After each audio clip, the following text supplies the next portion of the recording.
This is the classroom, the teacher's professional home,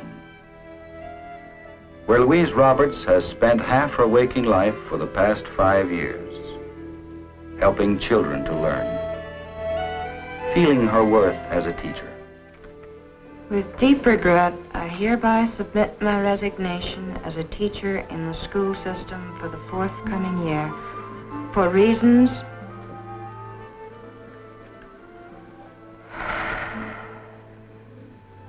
It had happened within a school year. So many changes. Changes that had taken so much out of teaching. There once stood the piano.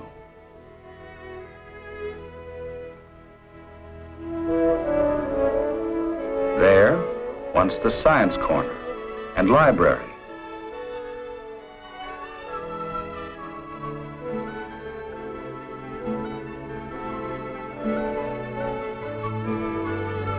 Special projects built around the world in which children live that kept their minds brimming with ideas. But all this is past. Reasons? How does a teacher explain her reasons for resigning? Miss Roberts, oh, Miss Roberts, may I please read my report now? The name of my report is The Telephone Trip. My class went on a trip to the telephone building Monday. We saw the switchboards. Then we went to another room where we could hear the click-click from the people dialing on their telephones. Kathy and her classmates, learning to read and write and spell, creating their own stories about field trips into the city, learning what it means to live in a community, learning how people work and live together.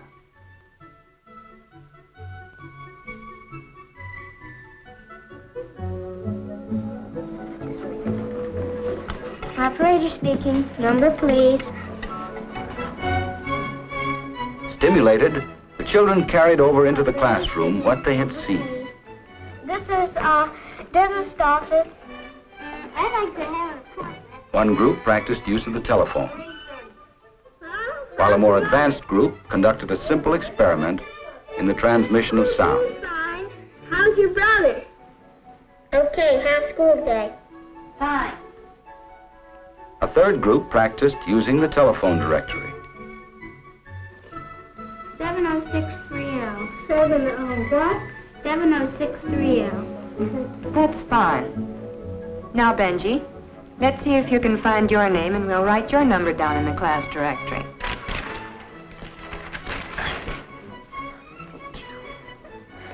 One 4913. Kathy, her eager mind running over with questions.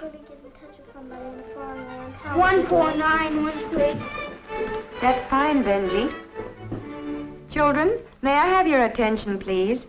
Kathy wants to know if she had to get a message quickly to someone in a foreign country, how would she do it? Suppose, for example, Kathy wanted to reach someone in France. Now, here we are, and here's France all the way across the ocean. What could she do? David? Oh, sure, but maybe couldn't she just write a letter? I'm sure Kathy wants something faster than that. Linda? Well, she can stamp it down and put rush on it. Kathy could use a translated telephone. Yes. Billy? There's a cablegram that runs on. There's a cable that runs under the ocean. You can set the cablegram with it. My father was out in the middle of the ocean on a ship, and he got a telephone call in the middle of the night, and it was my father wishing my mother a happy birthday, and we got to stay up real late to talk to him. How could she phone from the ship if there aren't any telephone wires on the water? Well, it would have to go from ship to shore. It would have to go over shortwave radio, and it would Informal discussion. Questions such as Kathy's leading the group into broader fields of learning. All this was part of the school day. Well, in the 2 weeks we've been studying communications, we've learned a great deal. Not only about the telephone, but also about other ways of sending and receiving messages. Now, what do you think would be a good way to show each other just how much we've learned? Oh, one could do a big test. No. We could pay him, yeah. No. We'll have a test Friday on the new spelling words we've learned. Now, for the mural, we'll need a committee to see what should go into it. Well, The children were learning to work independently. Committees are groups responsible for developing their own projects. Artwork helped the children express their feelings and ideas.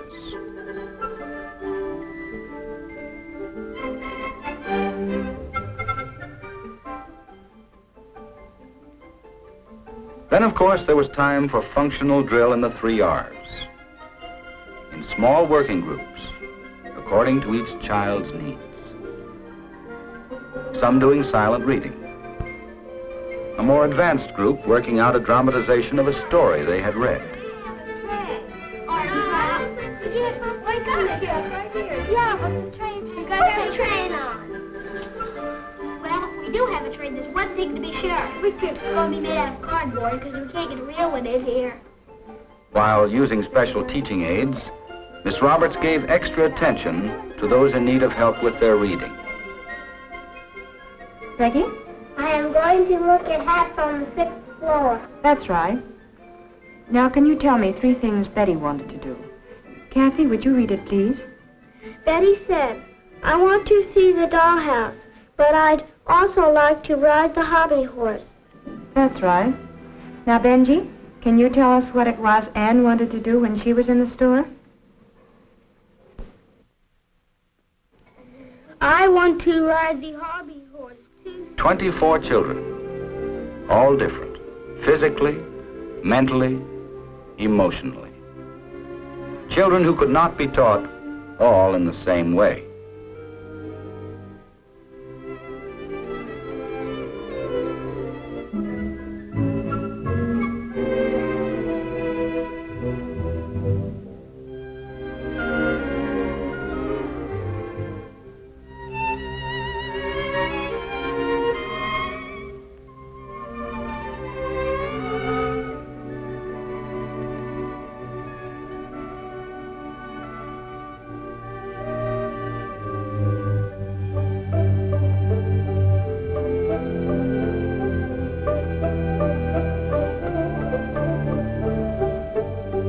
Learning was related to the day's experience, with writing and spelling part of daily class responsibilities. And there was plenty of arithmetic, too, with classwork keyed to each child's rate of progress.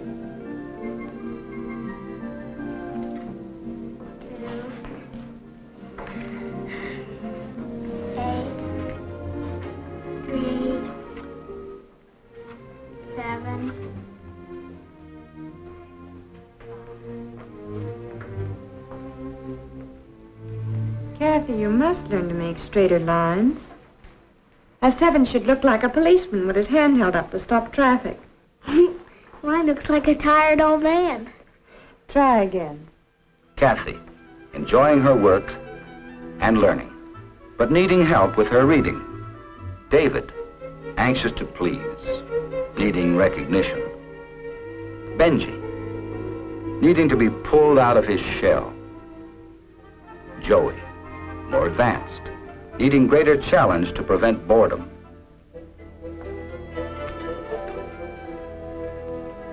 All right, children, it's time for recess.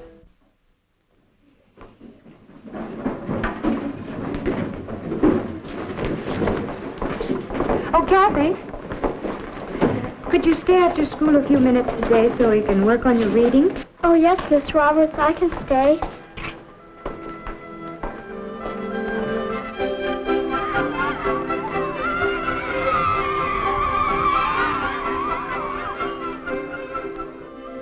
This was the classroom. 24 pupils, with time for each child. Time to know and understand each boy and girl. To handle and guide them in different ways, along new paths. Feeling her worth as a teacher. This was how it was until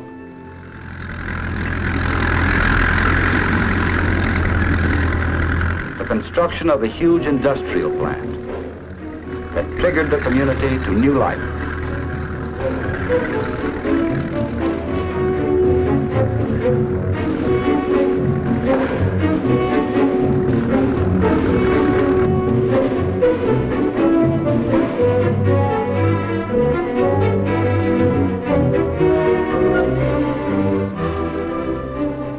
Suddenly, almost overnight, the quiet suburb became a small city.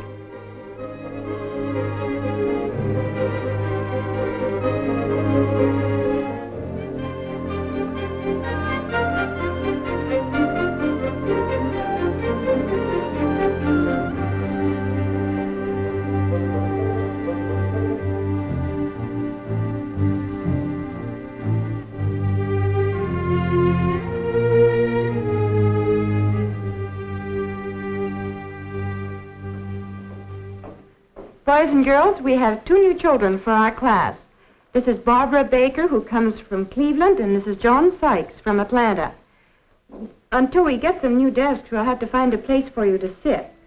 Joanne, will you please show them where to put their coats? But the tide had only started.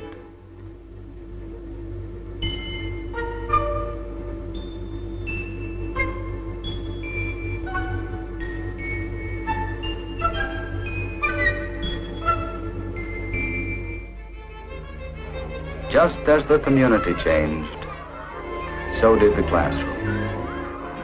One by one, the class projects were removed to make room for more desks. More and more as the months went by. For a time, Miss Roberts tried to continue small group work, reluctant to give up helping children with their individual needs. But various elements were working against her. Restricted space, the sheer physical closeness of one child to another. Lack of classroom projects to occupy their attention once they had completed their assignments. Nothing to do. No place to go.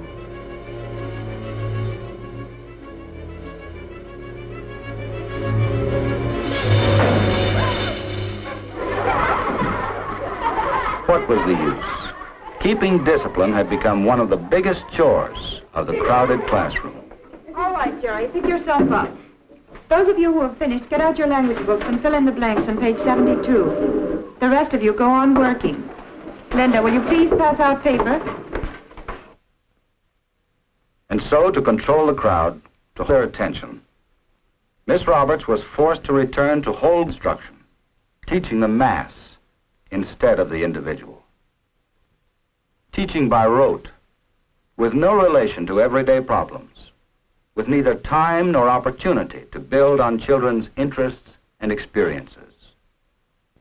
Teaching no longer stimulating to the pupils or the teacher.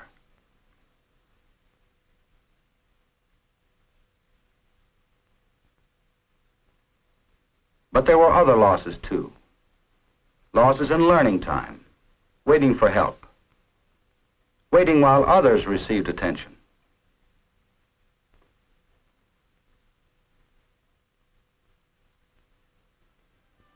Waiting until Miss Roberts found time to give them the attention they needed.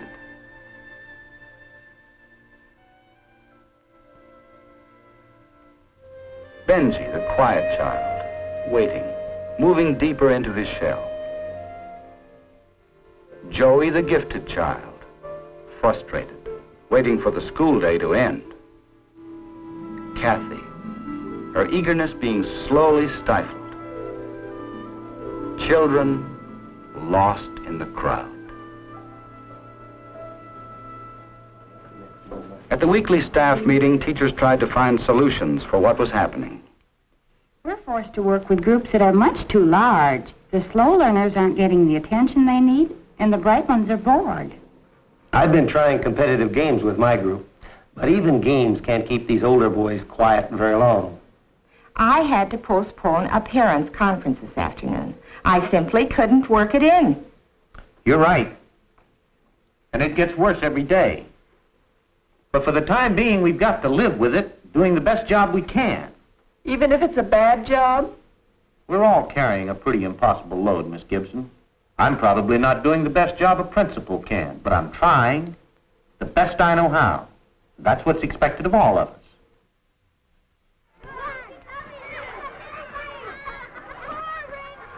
The best a teacher knows how. With playground supervision, hall duty, cafeteria monitor, crosswalk guard morning and afternoon. Working late each day to catch up. Yet test papers and reports pile up. Here's another of the sounds we need to work on. Let's all think of the difference between these two sounds. Jennifer, can you give us a word with this sound? That's not fair, children. Wait until you're called on. Now I'm going to say a word. See if you can tell me if you hear this sound in the beginning, middle, or end of the word. Draw. Kathy? Now remember, give Kathy a chance. Kathy takes too long. Oh, too bad. Please remember to tidy up your desks before you go, children. Miss Roberts, I'm still having trouble with my reading. I wish I could help you today, Kathy, but I have hall duty. Oh.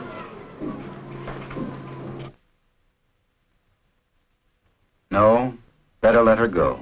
Kathy needs help, but so do others. And with so many, there just isn't time.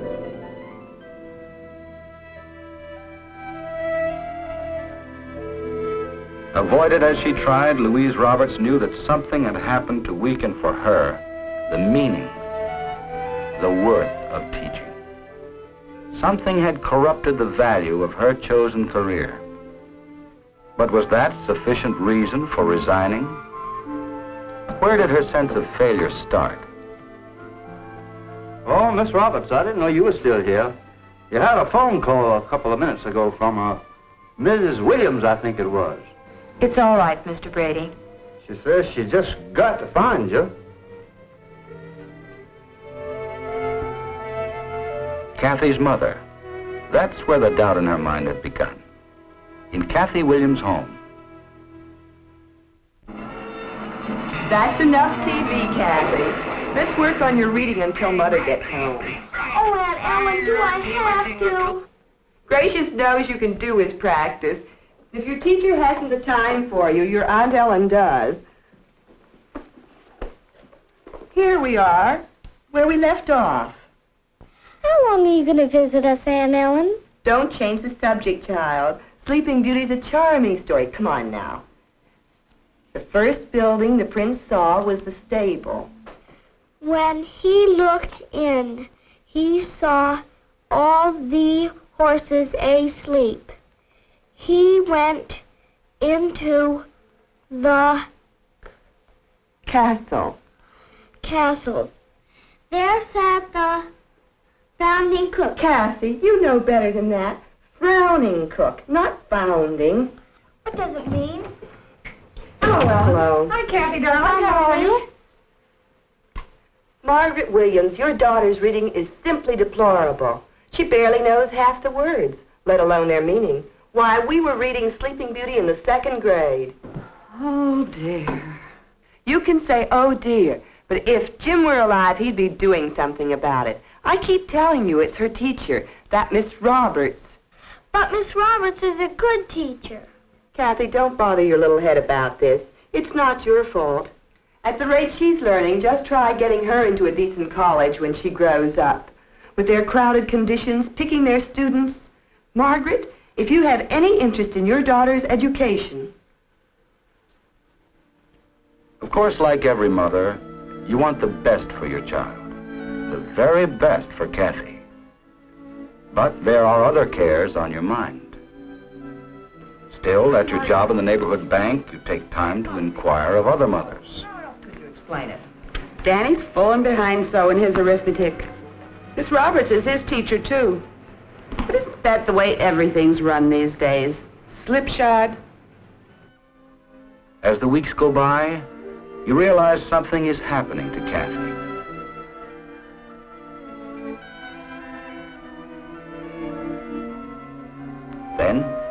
that Sunday morning, with Kathy home from Sunday school. Aunt Ellen had visited her class in time to hear Kathy read a Bible story. Well, all I can say is you should have heard her yourself. Poor Kathy. In front of all those children, I was never so humiliated. Maybe Ellen's right. Maybe you've been neglecting Kathy. And that tiny feeling of panic that your child is receiving a second-rate education turns to anger. Anger looking for a target.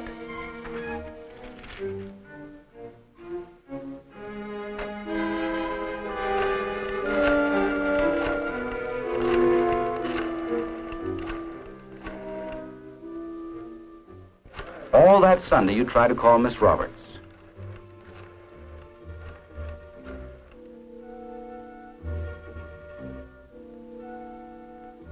When you fail to reach her, your irritation grows.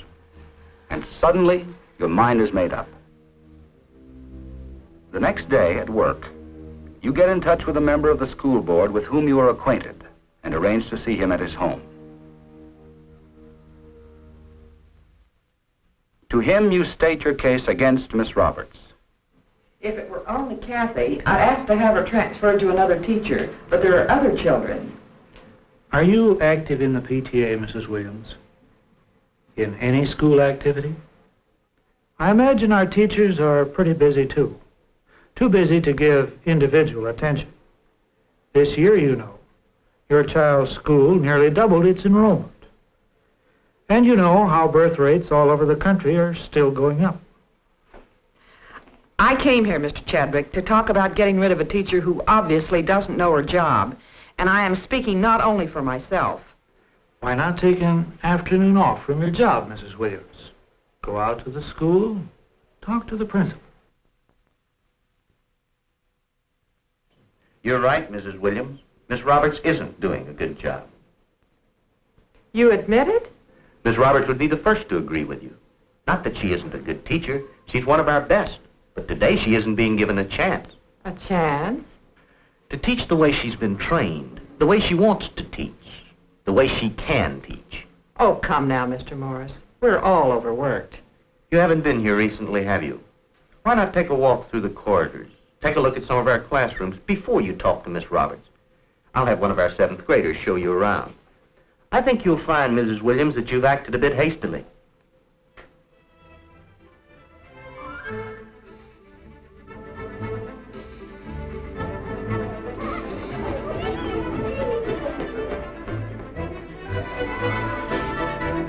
You see a classroom in a corridor, another in a basement. You see a classroom being set up on the auditorium stage. The school library taken out of circulation. Classes doubled up.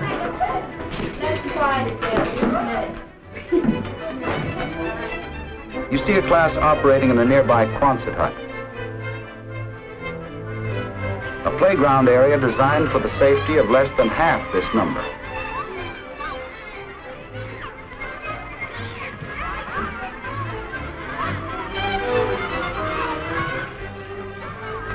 A child crowded out.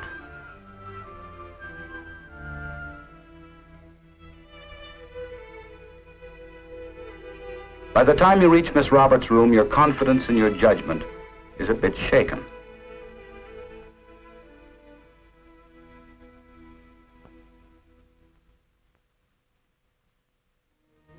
Nevertheless, you attend the next meeting of the school board. There you sit among vacant chairs of those who, in the long run, frame school policies, who are responsible for our schools. The school board and the superintendent try to meet the problems of overcrowding.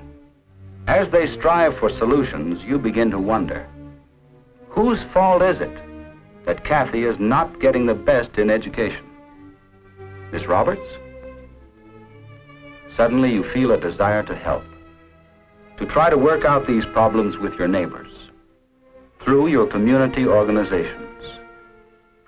Also, because essentially you are a fair person, you begin to feel a sense of guilt about Miss Roberts. Guilt that grows, especially the next day when you hear from another teacher that Miss Roberts intends to resign.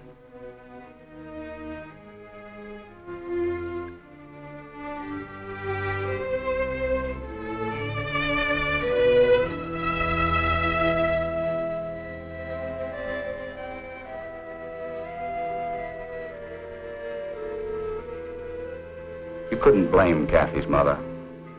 It was only natural that she should want the best for Kathy.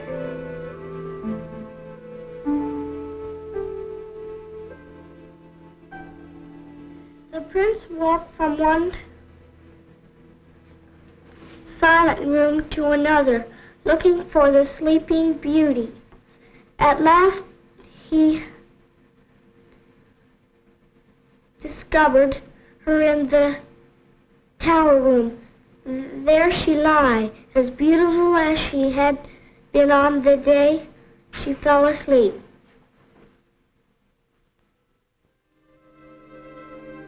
What had Mr. Morris said? All we can do for the present is try the best we know how. But still, was that enough for a teacher? Was that enough for Kathy?